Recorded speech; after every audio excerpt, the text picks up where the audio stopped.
Hello, my name is Lynn Nygaard. And I'm Kristin Solli. And together we've written a book on writing a thesis by publication in the social sciences and humanities.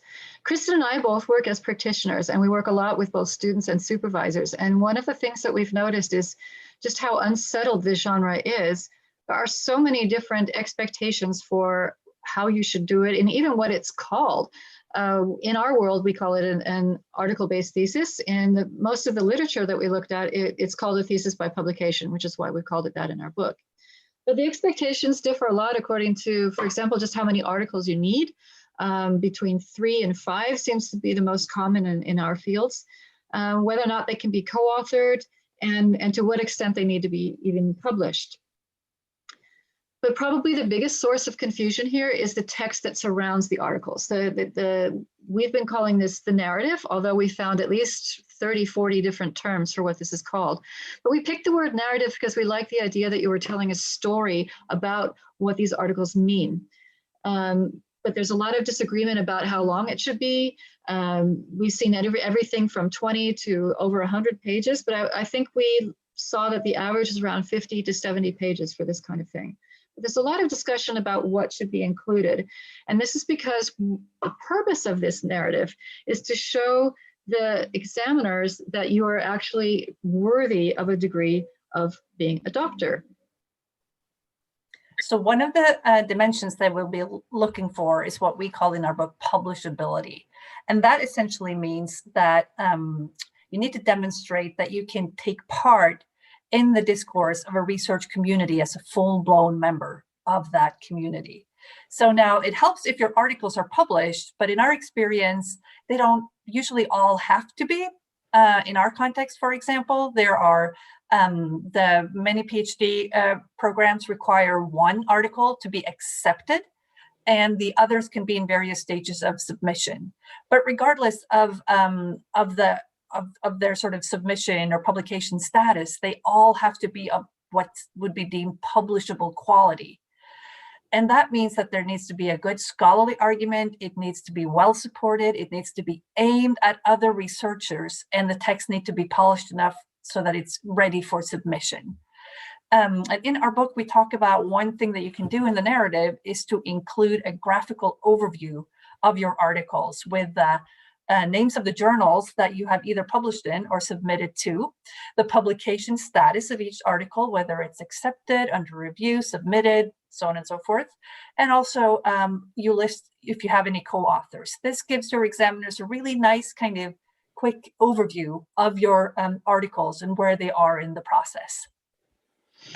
Even though it's called a thesis by publication, it's not enough just simply to have a bunch of articles. What you need to be able to show is that these articles actually constitute a coherent body of knowledge. And it's not just simply separate things that are stapled together. And of course, this is much easier to see in a monograph where you have a story that hangs together over 300 pages. But in an article-based thesis, you have these separate standalone pieces that need to be woven together.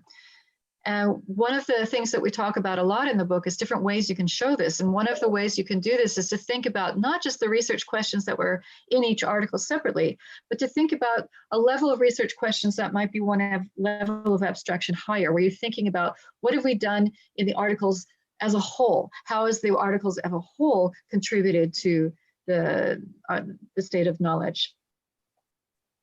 Another aspect that it's important to show in your thesis as a whole is your disciplinary belonging.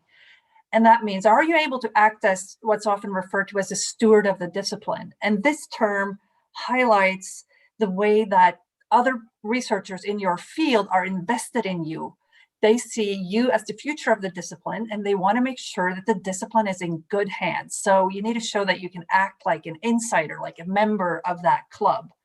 And this can be visible in the way you frame your questions, your theory, your methods, your choice of terminology, what you explain or what you don't explain.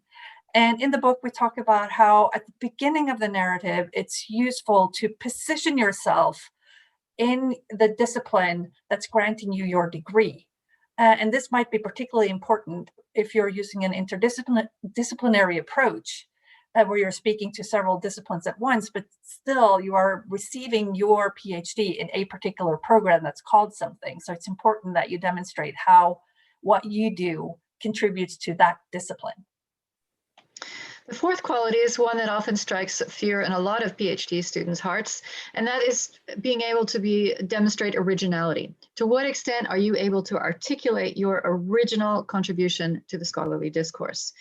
And as terrifying as that sounds, it doesn't mean that you have to think of a whole new theory or change the world as we know it, but you do need to be able to demonstrate that you've actually conducted some research, your own research, that you've thought critically about what it means, what the findings mean, and what choices that you've made, and that you are able to communicate these findings to a scholarly audience.